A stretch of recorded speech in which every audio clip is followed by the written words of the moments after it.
India आजकल, सच खबर हर पल। हेलो दोस्तों, नमस्कार। मैं हूं आईपीएस यादव। आप देख रहे हैं इंडिया आजकल, सच खबर हर पल। पेश है आज का वीडियो।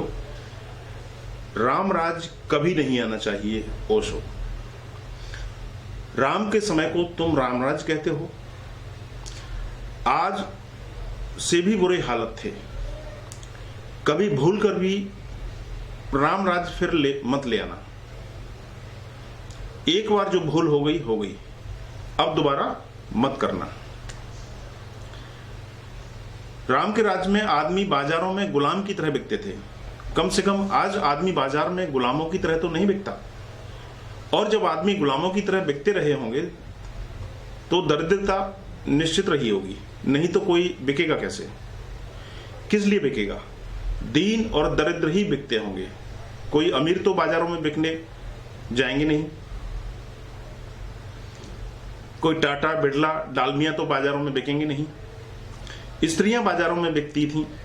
वे स्त्रियां गरीबों की स्त्रियां ही होंगी, उनकी ही बेटियां होंगी। कोई सीता तो बाजार में नहीं बिकती थी, उसका तो स्वयंवर होता था। तो किनकी बच्चियां बिकती थी बाजारों में? और हालत निश्चित ही भयंकर रहे होंगे, क्योंकि बाजारों में ये बिकती स्त्रियां और लोग, आदमी और औरतें दोनों, विशेषकर स्त्रियां, राजा तो खरीदते ही खरीदते थे, धनपति तो खरीदते ही खरीदते थे। जिनको तुम ऋषि मुनि कहते हो वे भी खरीदते थे। गजब की दुनिया थी। ऋषि मुनि भी बाजारों में बिकती हुई स्त्रियों को खरीदते थे। अब तो हम भूल ही गए वधू शब्द का असली अर्थ। अब तो हम, शादी होती है नई नई तो वर वधू को आशीर्वाद देने जाते हैं। हमको पता ही नहीं कि हम किसको आशीर्वाद दे रहे हैं। राम के समय में और राम के पहले भी वधू का अर्थ होता था खरीदी गई स्त्री, जिसके साथ तुम्हें पत्नी जैसा व्यवहार करने का हक है, लेकिन उसके बच्चों को तुम्हारी संपत्ति पर कोई अधिकार नहीं होगा। पत्नी और वधू में यही फर्क था। सभी पत्नियां वधू नहीं थीं और सभी वधुएं पत्नियां नहीं थीं। वधू नंबर 2 की पत्नी थी। जैसे नंबर 2 की वही होती है ना, जिसमें चोरी चपाटी का सब लिखते रहते हैं, ऐसी नंबर 2 की पत्नी थी वधू। तो ऋषि मुनि भी वधुएं रखते थे। और तुमको यही भ्रांति है कि ऋषि मुनि गजब के लोग थे। कुछ खास गजब के लोग नहीं थे। वैसे ऋषि मुनि अभी भी तुम्हें मिल जाएंगे। इन ऋषियों मुनियों में और तुम्हारे पुराने ऋषियों मुनियों में बहुत फर्क तुमको देखने को नहीं मिलेगा। कम से कम इनकी वधुएं तो नहीं हैं। कम से कम ये बाजार से स्त्रियां तो नहीं खरीद ले आते। इतना बुरा आदमी तो आज पाना मुश्किल है जो बाजार से स्त्री खरीद कर लाए। आज यह बात ही अमानवीय मालूम होगी, मगर यह राम राज्य में जारी थी। राम राज्य में शूद्र को हक नहीं था वेद पढ़ने का। यह तो कल्पना के बाहर की बात थी कि डॉक्टर अंबेडकर जैसा अति शूद्र और राम के समय में भारत के विधान का रचयिता हो सकता था। असंभव। खुद राम ने एक शूद्र के कानों में शीशा पिघलवा कर भरवा दिया था। गरम शीशा, उबलता हुआ शीशा, क्योंकि उसने चोरी से कहीं वेद मंत्र पढ़े जा रहे थे, वे छिपकर सुन लिए थे। यह उसका पाप था, यह उसका अपराध था। और राम तुम्हारे मर्यादा पुरुषोत्तम है। राम को तुम अवतार कहते हो। और महात्मा गांधी रामराज्य को फिर ले आना चाहते थे। क्या करना है? शूद्रों के कानों में फिर से शीशा पिघलवा कर भरवाना है। उनके कान तो फूट ही गए होंगे, शायद मस्तिष्क भी विकृत हो गया होगा। उस गरीब पर क्या गुजरी, किसी को क्या लेना देना।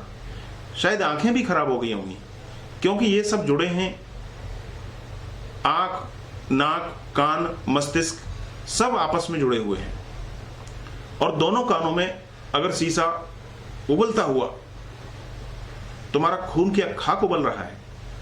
निर्मल घोष, उबलते हुए शीशे को जरा सोचो। उबलता हुआ शीशा जब कानों में भर दिया गया होगा तो चला गया होगा, पर्दों को तोड़कर भीतर मांस मज्जा तक को जलाता हुआ प्रवेश कर गया होगा, मस्तिष्क के स्नायुओं तक को जला दिया गया होगा।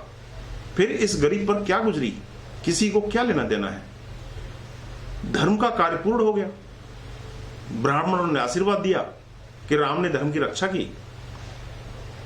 यह धर्म की रक्षा थी और तुम कहते हो मौजूदा हालत खराब है। उधर महाभारत में युधिष्ठिर जुआ खेलते हैं, फिर भी धर्मराज थे, और तुम कहते हो मौजूदा हालत खराब है। आज किसी जुआरी को धर्मराज कहने की हिम्मत कर सकोगे? और जुआरी भी कुछ छोटे मोटे नहीं, सब कुछ जुए पर लगा दिया, दांव पर लगा दिया, पत्नी तक को दांव पर लगा दिया। यह तो एक तो यह बात ही अशोभन है क्योंकि पत्नी कोई संपत्ति नहीं है, मगर उन दिनों यही धारणा थी, स्त्री संपत्ति। उसी धारणा के अनुसार आज भी जब बाप अपनी बेटी का विवाह करता है तो उसको कहते हैं कन्यादान। क्या गजब कर रहे हो? गाय भैंस दान करो तो समझ में आता है, कन्यादान भी कर रहे हो। क्या यह दान है? स्त्री कोई वस्तु है? ये असभ्य शब्द, ये असंस्कृत हमारे प्रयोग शब्दों के बंद होने चाहिए। ये बेहद ही अमानवीय हैं, अशिष्ट हैं और असंस्कृत हैं। मगर युधिष्ठिर धर्मराज थे और दांव पर लगा दिया अपनी पत्नी को भी। हद का दीवाना पर रखा होगा, पहुंचे हुए जुआरी रहे होंगे, इतना भी होश न रहा और फिर भी धर्मराज ही बने रहे। इससे कुछ अंतर न आया, इससे उनकी प्रतिष्ठा में कोई भेद न पड़ा, इससे उनका आदर जारी रहा।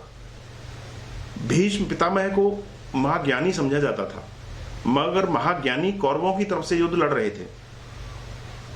गुरु द्रोण को ब्रह्मज्ञानी समझा जाता था, मगर गुरु द्रोण भी कौरवों की तरफ से युद्ध लड़ रहे थे। अगर कौरव अधार्मिक थे, दुष्ट थे, तो कम से कम भीष्म में इतनी हिम्मत तो होनी चाहिए थी कि उनकी तरफ से युद्ध न लड़ते। और बाल ब्रह्मचारी थे और इतनी भी हिम्मत नहीं, तो क्या खाक का बाल ब्रह्मचर्य था ये? किस लोलुपता के कारण गलत लोगों का साथ दे रहे थे? और द्रोण तो गुरु थे अर्जुन के भी, और अर्जुन को बहुत चाहा भी था, लेकिन धन तो कौरवों के पास था, पद कौरवों के पास था, प्रतिष्ठा कौरवों के पास थी, संभावना भी यही थी कि वही जीतेंगे, राज्य उनका था। पांडव तो भिखारी हो गए थे, इंच भर जमीन भी कौरवों को देने के लिए राजी नहीं थे, और कसूर कुछ कौरवों का हो ऐसा भी समझ में नहीं आता है। जब तुम ही दांव पर लगाकर सब कुछ हार गए तो मांगते किस मुंह से थे? मांगने की बात ही गलत थी। जब हार गए तो हार गए, खुद ही हार गए तो मांगना क्या? लेकिन गुरु द्रोण भी अर्जुन के साथ खड़े नहीं हुए, खड़े हुए उनके साथ जो गलत थे। यही गुरु द्रोणाचार्य एकलव्य का अंगूठा कटवा कर आ गए थे अर्जुन के हित में, क्योंकि तब संभावना थी कि अर्जुन सम्राट बनेगा। तब इन्होंने एकलव्य को इनकार कर दिया था शिक्षा देने से, धनुष बाण की शिक्षा देने से, क्योंकि वह शूद्र था। और तुम कहते हो कि मौजूदा हालत बिल्कुल पसंद नहीं है। निर्मल घोष, एकलव्य को मौजूदा हालत उस समय पसंद पड़े होंगे। उस गरीब का कसूर क्या था?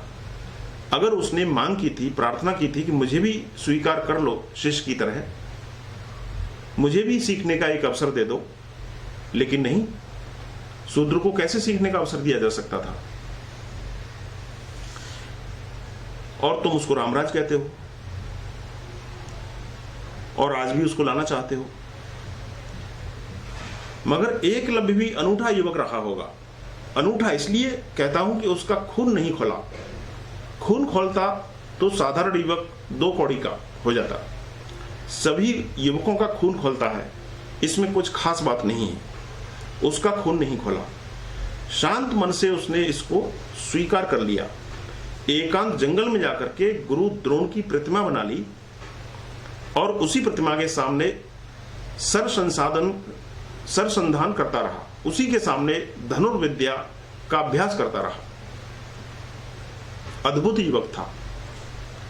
उस गुरु के सामने धनुर्विद्या का अभ्यास करता रहा जिसने उसे शूद्र के कारण इनकार कर दिया था सिखाने से। अपमान न लिया, अहंकार पर चोट तो लगी होगी, लेकिन शांति से, समता से पी गया। धीरे धीरे खबर फैलनी शुरू हो गई कि वह बड़ा निष्णात हो गया है। तो गुरु द्रोण को बेचैनी हुई, क्योंकि बेचैनी यह थी कि खबरें आने लगी थी कि अर्जुन उसके मुकाबले कुछ भी नहीं है और अर्जुन पर ही सारा दांव लगा हुआ था। अगर अर्जुन सम्राट बने और सारे जगत में सबसे बड़ा धनुर्धर बने तो उसी के साथ गुरु द्रोण की भी प्रतिष्ठा होगी। उनका शिष्य, उनका आशीर्वाद ऊंचाई पर पहुंच जाए तो गुरु भी ऊंचाई पर पहुंच जाएगा। उनका सारा का सारा न्यस्त स्वार्थ अर्जुन में था और एकलव्य आगे निकल जाए तो यह उनके लिए बड़ी बेचैनी की बात थी। तो यह बेशर्म आदमी गुरु द्रोण, जिसको ब्रह्मज्ञानी कहा जाता है, यह गुरु द्रोण जिसने इनकार कर दिया था एकलव्य को शिक्षा देने से, यह उससे दक्षिणा लेने पहुंच गया। शिक्षा देने से इनकार करने वाला गुरु, जिसने शिक्षा ही नहीं दी, वह दक्षिणा लेने पहुंच गया एकलव्य के पास। हालत बड़े अजीब रहे होंगे। शर्म भी आखिर कोई चीज होती है, इज्जत भी कोई बात होती है, आदमी की नाक भी होती है। ये गुरु द्रोण तो बिल्कुल ही नाक कटे आदमी रहे होंगे। किस मुंह से जिसको दुत्कार दिया था उससे जाकर के तुम दक्षिणा लेने पहुंच गए। और फिर भी मैं कहता हूं कि एकलव्य अद्भुत युवक था। दक्षिणा देने के लिए वह राजी हो गया उस गुरु को जिसने दीक्षा उसको दी ही नहीं थी। यह जरा सोचो, उस गुरु को जिसने दुत्कार दिया था और कहा था कि तू शूद्र है, हम शूद्र को शिष्य की तरह स्वीकार नहीं कर सकते। और इस बात में बड़ा मजा है, जिस शूद्र को शिष्य की तरह स्वीकार नहीं कर सकते, उस शूद्र की दक्षिणा भी स्वीकार कर सकते हैं। क्या पाखंड है। मगर उसमें षड्यंत्र था, चालबाजी थी गुरु द्रोण के दिमाग में। उसने चरणों में सिर रखकर कहा, आप जो कहें, मैं तो गरीब हूं, मेरे पास देने के लिए कुछ नहीं है, मगर जो आप कहेंगे, जो मेरे पास हो तो मैं देने के लिए राजी हूं। यूं प्राण भी मैं देने के लिए राजी हूं। तो क्या मांगा? मांगा कि अपने दाएं हाथ का अंगूठा काटकर मुझे दे दे। जालसाजी की भी कोई सीमा होती है, कोई हद होती है। अमानवीयता की भी कोई सीमा होती है। छल कपट की भी कोई, कूटनीति की भी कोई सीमा होती है। अगर यह ब्रह्मज्ञानी, इसको तुम गुरु द्रोण को ब्रह्मज्ञानी कहते हो, उस गरीब एकलव्य से अंगूठा मांग लिया और वह अद्भुत युवक रहा होगा निर्मल घोष, दे दिया उसने अपना अंगूठा। तत्क्षण काटकर अपना अंगूठा दे दिया, ये जानते हुए कि दाएं हाथ का अंगूठा काट जाने का अर्थ है कि मेरी सारी धनुर्विद्या समाप्त हो गई, अब मेरा कोई भविष्य नहीं है। लेकिन इस आदमी ने सारा भविष्य उससे छीन लिया। शिक्षा नहीं दी दक्षिणा में, जो मैंने अपने आप सीखा था उस सब को विनष्ट कर दिया। ओशो। फिलहाल इस डिस्कोर्स में इतना ही। अगर यह डिस्कोर्स आपको अच्छा लगा हो तो आप इसे लाइक, शेयर, चैनल को सब्सक्राइब करें और कुछ कहना हो तो नीचे कमेंट बॉक्स में कमेंट करें। मिलते हैं अगले वीडियो में। समय निकालकर आपने यह वीडियो देखा, उसके लिए आपका बहुत बहुत धन्यवाद। नमस्कार। इंडिया आजकल, सच खबर हर पल।